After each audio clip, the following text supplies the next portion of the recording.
Pronto, pessoal. Então, dando continuidade ao nosso conteúdo, nós vamos falar hoje, então, sobre os dois últimos presidentes do período populista do Brasil. Período populista é aquele período em que os presidentes se apoiavam no povo para ganhar o seu voto e continuarem governando. A gente vai observar, então, que durante esse período populista da nossa história, a gente vai ver, então, que nós vamos ter o governo de dois presidentes. Vamos ter o governo do presidente chamado de Jânio Quadros e vamos ter o governo do presidente chamado de João Goulart. Então, foram esses dois presidentes. Então, nós vamos ter então o governo desse segundo presidente que é chamado de João Goulart. Esses dois presidentes, então, continuaram governando o Brasil durante um longo período e a gente vê que eles vão serem os mais polêmicos que nós estudamos agora. Um que acabou de proibir até o uso de biquíni aqui no Brasil, nas praias, ou então, principalmente, a gente vê os biquínis em desfile de modas. E vamos ter João Goulart, que acabou sendo expulso do Brasil pelos militares. Então, a gente vê que nós vamos estudar agora os dois presidentes então, mais polêmicos da história do Brasil, que é chamado de Jânio Quadros, e vamos ter o presidente chamado de João Goulart. Esses dois, eles são bem importantes, porque quando vocês estiverem lá no terceiro ano do ensino médio, vocês vão estudar um período chamado de ditadura militar, que a gente vai começar ainda no final desse mês a ver também esse conteúdo, porque é um conteúdo bem importante. A gente vê então, por exemplo, vamos estudar então o governo de Jânio Quadros. A gente vê que Jânio Quadros ele teve quase 6 milhões de votos. Depois que JK deixou de governar o Brasil, a gente vai observar que o Brasil tinha uma economia acabada. Os trabalhadores estavam recebendo pouco, os alimentos estavam por preço lá em cima, e a gente vai observar então que a partir desse momento, eles procuraram um candidato que prometesse resolver os problemas aqui do Brasil, que prometesse acabar com o sofrimento da população brasileira e principalmente que prometesse acabar com a corrupção. Aquele candidato que mais se destacava nesse campo era Jânio Quadros. Jânio Quadros ele era uma pessoa carismática, ele era autoritário, ele era uma pessoa moralista, uma pessoa que queria colocar ordem realmente. A gente vê que ele defendia principalmente o cuidado de não gastar muito dinheiro do país. A gente vê que ele queria realmente, prometia combater a corrupção, acabar com o poder dos marajás, dos ricos. A gente vê que também ele teve o apoio da população rica, da população da classe média brasileira. A gente vê que principalmente ele ganhou o quê? Grande destaque aqui no Brasil, porque ele se apresentava como um político perfeito para a nossa história. E é importante que a gente saiba que ele se destacou muito na nossa economia. Por quê? Porque ele foi vereador, ele foi prefeito, ele foi deputado e ele também tinha sido governador do estado de São Paulo. Então não era para qualquer um. Então a gente vai observar que ele vai ser eleito então pelo partido da UDN, que era um partido contrário, oposto a Getúlio Vargas, oposto então a Juscelino Kubitschek, que era o PTB e o PSD. E a gente vai observar que o governo de Jânio Quadros ele vai ser o governo mais rápido aqui do Brasil. Por quê? Ele governou de 31 de janeiro de 1961 até o dia 25 de agosto de 1961. Ou seja, foram 7 meses de governo. Esses 7 meses de governo, a gente vai observar que ele acaba se destacando muito, principalmente porque ele vai ser eleito com 48% dos votos naquela época, que representava aproximadamente quase 6 milhões de votos. E isso, pessoal, naquela época era muito. Por quê? Ele vai ser o candidato que foi considerado o mais eleito da nossa história até aquele momento. A gente vê, então, que ele prometia, ele era muito exibicionista, né, que se gostava de exibir, ele também prometia resolver os problemas da sociedade, ele também prometia acabar com a corrupção pública aqui no Brasil. Então veja que ele realmente vai se destacar. E o mais interessante do governo de Vargas E um ponto que vocês poderão responder à minha avaliação de hoje a 8 é que se vê um político segurando uma vassoura nos seus comícios é Jânio Quadros. Porque ele dizia o quê? Que queria, quando ele começasse a governar o Brasil, ele iria varrer a corrupção da política brasileira. Então a gente vê que durante esse momento ele vai começar a levar as vassouras, então, durante os seus comícios para chamar a atenção da população.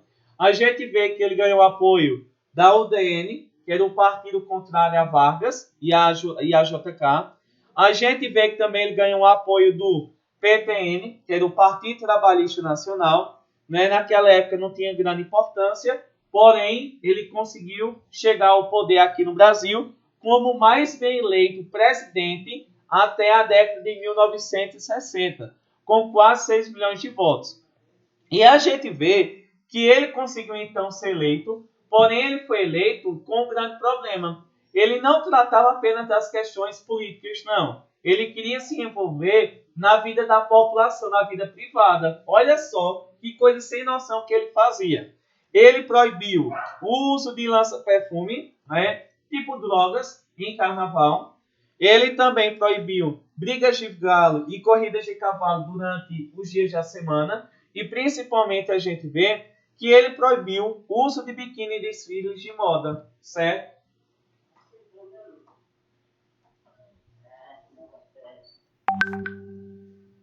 Então a gente vê então, pessoal, que é isso então que a gente vê que ele então conseguiu então governar, né, se intrometendo em apenas não em questões políticas e econômicas, mas propriamente e diretamente na vida privada das pessoas. Então as pessoas começaram então a se desgostarem da sociedade, do governo de Jânio Quadros, né? A gente vai observar então, imagine, as mulheres não podiam andar de biquíni, não podiam desfilar de biquíni, não podiam mais ter as brigas de galo, ter as corridas de cavalo durante os dias da semana, para que as pessoas trabalhassem mais. E a gente vê que tudo isso, então, desagradou muito a população. A gente vai observar qual foi o erro de Jânio Quadros e que ele ficou tão pouco tempo no poder. Todo mundo imagina aí que durante esse período, então, o que é que vai estar acontecendo? Estava acontecendo a Guerra Fria. Jânio Quadros, em vez de ele, vamos dizer assim, apoiar os Estados Unidos, que era o país mais forte, ele decidiu, então, fazer uma homenagem aqui no Brasil ao chefe de Cuba, que era socialista e que apoiava a Rússia, chamado de Che Guevara. Ele vai dar um prêmio a ele, que é o mais alto prêmio aqui do Brasil, chamado de Ordem Nacional do Cruzeiro do Sul, que é a principal condecoração, que é um prêmio de militares. E a gente vai observar então que todo mundo então começou a imaginar que Jânio Quadros ele queria transformar o Brasil em um país socialista. Naquela época, ou você apoiava os Estados Unidos, ou então você apoiava a Rússia. E para todo mundo então, se ele tinha dado um prêmio ao líder de Cuba, que era o socialista Che Guevara, a gente vai observar então que todos imaginavam que ele queria transformar o Brasil em um país socialista. Isso na década de 1960 era uma grande polêmica aqui no Brasil. A gente vê que com o passar do tempo, ele começou a perder o apoio da população. Ele perdeu o apoio das forças políticas, principalmente da UDN. A gente vê que ele perdeu o apoio dos empresários, que não queriam um país socialista é o quê? Se ele realmente tivesse transformado o Brasil em um país socialista, como Cuba é hoje, teria que dividir tudo igualmente entre a população. Então a população rica jamais queria que ele continuasse com o poder. Ele perdeu o apoio dos grandes empresários, o apoio também dos jornais, da grande imprensa.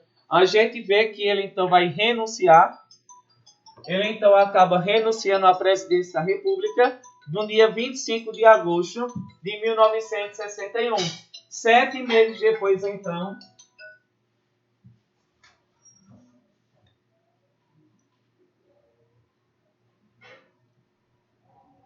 saiu porque alguém ligou aqui do pessoal. Deixa eu ligar de novo.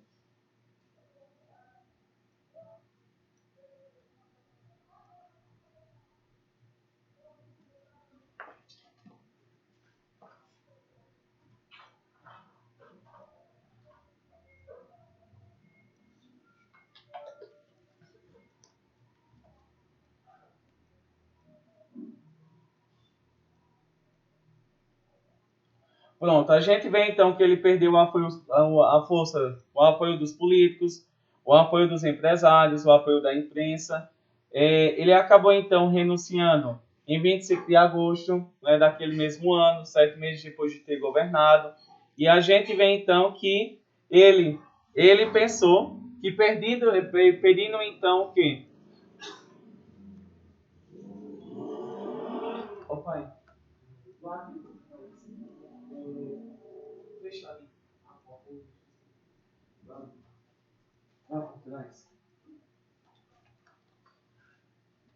A gente vê então, pessoal, que ele perdeu o apoio da população, perdeu o apoio dos empresários, perdeu o apoio dos jornais, e ele então pensou: se eu pedir ao Congresso Nacional, pediu a minha retirada, vou renunciar à presidência ao Congresso Nacional, o Congresso Nacional, organizado pelos senadores e pelos deputados, iam exigir que ele ficasse no poder, estavam enganados, porque o Congresso Nacional também não dava mais apoio a ele. Então, ele acaba então sendo retirado, né? Ele renunciou à presidência e ninguém pediu que ele voltasse, ninguém mesmo. E a gente vê que ele é um dos presidentes mais revoltados da presidência exatamente por isso, porque ele pediu para sair, para renunciar, porém ninguém pediu para que ele continuasse. E a gente vê que durante o período que ele governou o Brasil, que foi passageiro, criaram até uma música em homenagem a ele, que vocês estão vendo aí, né? Já que ele utilizava a vassoura, né? Então era varre, varre, vassourinha. A música criada para ele. Aí tem até assim: Quadros é a esperança deste povo abandonado, certo? Então a gente vê então, por exemplo, que foi essa música criada durante o governo de Jânio Quadros, que ele era representado com o uso das vassourinhas, que ele levava para o comício. Ele era tão exibido que ele levava, por exemplo, para dizer que era uma pessoa pobre, ele utilizava o quê? Pegava um sanduíche em casa, colocava dentro do bolso, de uma bolsinha, e levava para comer no meio da população. Claro que não tinha necessidade, é meu jeito. Uma coisa é você ser, outra coisa é você só realmente se exibir para a população. A gente sabe, né, que os políticos têm isso. E, para finalizar, nós vamos ver que depois do governo de Jânio Quadros, nós vamos ter então o governo do último presidente populista, já estamos terminando, 5 minutos a gente termina, chamado de Jânio Quadros. Jânio Quadros, a gente vê que ele pegou o governo com grandes dificuldades, a inflação estava em alta, e a gente vê, depois que ele renunciou à presidência do Brasil, quem iria governar? O vice-presidente. Da mesma forma, quando Dilma saiu, quem assumiu o poder foi Temer. Então a gente vê que quando ele renunciou, quem assumiu a presidência foi o seu vice-presidente, chamado de João Goulart. E João Goulart, a gente pode observar que ele enfrentou então grandes dificuldades. Só que quando foi para ele assumir o poder aqui no Brasil, a gente vai observar que ele estava na China. E a China era um país o quê? Socialista. Se lembra que eu disse que Jânio Quadros ele foi obrigado a renunciar à presidência porque imaginava que ele era socialista? Da mesma forma vai ser João Goulart. João Goulart ele vai ser muito criticado, principalmente pela classe média, pelos militares, principalmente pelos empresários, porque imaginavam que ele era o quê? Comunista, socialista. E a gente pode observar que apesar das dificuldades, ele vai ter um apoio da população, que era de quem? Camponeses, operários, profissionais, pequenos empresários, trabalhadores.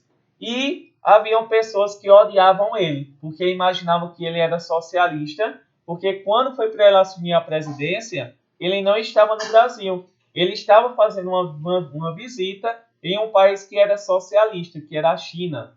E a gente vê, por exemplo, que ele vai ser odiado pelos militares, odiado pelos udenistas, odiado pelos empresários e também pelos estrangeiros, principalmente pelos Estados Unidos. E a gente pode observar, então, que durante esse momento foi muita luta para que ele conseguisse realmente governar o Brasil. E a gente vê que, depois de 2 anos de luta, permitiram que ele continuasse governando o Brasil, porém, ele não ia governar só. O Brasil, durante 2 anos, durante o governo dele, o Brasil foi transformado em foi transformado então o que nós chamamos de um parlamentarismo. É um governo onde existe o chefe de Estado, que era o presidente, e o chefe do governo, que seria o primeiro-ministro, que era chamado de Tancredo Neves. Então ele seria vigiado por outra pessoa, porque ele era considerado um perigo. A gente vai observar que ele enfrentou grandes problemas para governar o Brasil. A inflação estava 40% ao ano, muito alto. O Brasil tinha uma dívida de 3 bilhões de dólares e, principalmente, a gente vê que ele não conseguiu a ajuda dos Estados Unidos porque os Estados Unidos imaginavam que ele era socialista. E o que é que vai acontecer? Jânio Quadros, depois que o Brasil deixou de ser um parlamentarismo, né, depois que ele deixou de ser vigiado, porque a população brasileira realmente não queria mais ser vigiada, a gente vê que o problema de Jânio Quadros é que ele vai prometer o quê? Durante o governo dele, ele prometeu fazer uma mudança no Brasil. Olha aí, tira um print para todo mundo se lembrar. Certo? Olha, tire um print aí só para já show no final. O plano de João Goulart era fazer uma reforma de base. O que significa isso? Uma reforma na sociedade. A gente vê que ele queria fazer uma reforma agrária, uma reforma na cidade. Ele queria mudar também, principalmente as riquezas. Ele queria mudar a educação. Ele queria mudar o sistema eleitoral. Aí, vocês estão observando nesse slide que ele vai ser criticado porque ele queria melhorar a sociedade e os ricos do Brasil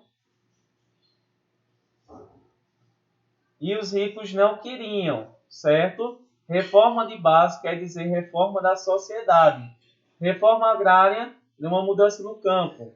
Uma reforma urbana, ele queria mudar a cidade, que os pobres tivessem mais direitos. Reforma bancária, que os bancos tivessem mais igualdade. Uma reforma universitária, que a universidade fosse para todos, rico, pobre. E principalmente ele queria mudar a eleição, que os analfabetos pudessem votar. A gente vê então que ele disse: o problema do Brasil é que nós temos que mudar de uma forma geral. Não, isso não significa que ele era socialista, mas naquela época todo mundo imaginava. Por quê? Primeiro, ele queria fazer uma reforma agrária. Reforma agrária significa o quê? Reforma quer dizer mudar. Ele queria pegar as terras do Brasil e dividir entre a população que não tinha direitos, não tinha terras. Muito justo. A gente vê que ele queria fazer uma reforma na educação, que todas as pessoas tivessem direito à escola pública. Naquela época a população não queria, né? Principalmente os ricos. Ele queria que houvesse uma reforma, uma mudança na eleição, principalmente que as pessoas pudessem participar, os analfabetos pudessem votar e participar da eleição. Não puderam, os ricos não queriam. Queria também que houvesse uma reforma tributária, ou seja, que houvesse uma diminuição na desigualdade do Brasil. Também não aceitaram. E a gente vê então qual foi o problema de João Goulart. A gente vê que ele proibiu, principalmente que os dinheiros que viessem aqui, que tivessem no Brasil, não muitas empresas que tinham estrangeiros aqui no Brasil deixassem uma parte do dinheiro aqui no Brasil. Isso é o mais justo. Porém, a gente pode observar que muitos países, principalmente os Estados Unidos, vai colocar na mente da população brasileira que João Goulart, ele queria transformar o Brasil em um país socialista, pessoal. E isso era algo terrível, porque naquela época o Brasil estava passando o quê? O mundo estava passando pela Guerra Fria. E a gente vê, se você for socialista, as pessoas acreditavam que você queria dividir tudo, que eles colocavam na mente da população, que a Rússia ia mandar pessoas para matar a população, ia mandar queimar as igrejas porque eles não acreditam em Deus, que eles iam matar a população de fome porque ia ter que dividir tudo igualmente. Então, o que é que vai acontecer? A população brasileira, principalmente ricos, como as senhoras católicas, as autoridades civis, os ricos do Brasil, os empresários, pessoas também de classe média, começaram então a formar um movimento aqui no Brasil chamado de Marcha da Família com Deus pela Liberdade. Esse momento é o momento mais terrível da história do Brasil. Por quê? A população brasileira, se deixando influenciar pelos Estados Unidos, vão para a rua para expulsarem João Goulart do poder e implantar aqui no poder uma ditadura militar. Ou seja, eles retiraram o poder de João Goulart e entregaram aos militares em 1964 para que os militares colocassem ordem no Brasil. O presidente, ele acabou então fugindo, né, primeiro para o Rio Grande do Sul, depois ele fugiu então para o Uruguai, e a gente vê que os militares, se aproveitando-se daquele momento, com a ajuda dos Estados Unidos, vão implantar então a chamada ditadura militar ou regime militar no Brasil, que é o nosso próximo conteúdo. Então, pessoal, eu quero que vocês então entendam. A gente vê então que o governo de João Goulart, ele queria o quê? Fazer uma mudança no Brasil. Porém, a população, né, rica não queria que os pobres tivessem divisão de terras, os analfabetos não votassem, não queria também que a população tivesse igualdade social, tivesse escola. Eles então, a parte da Igreja Católica, a classe média, os ricos, algumas mulheres da Igreja Católica, todos eles acabaram então, com a ajuda dos Estados Unidos, implantando aqui no Brasil o quê? O que nós chamamos então de ditadura militar, certo?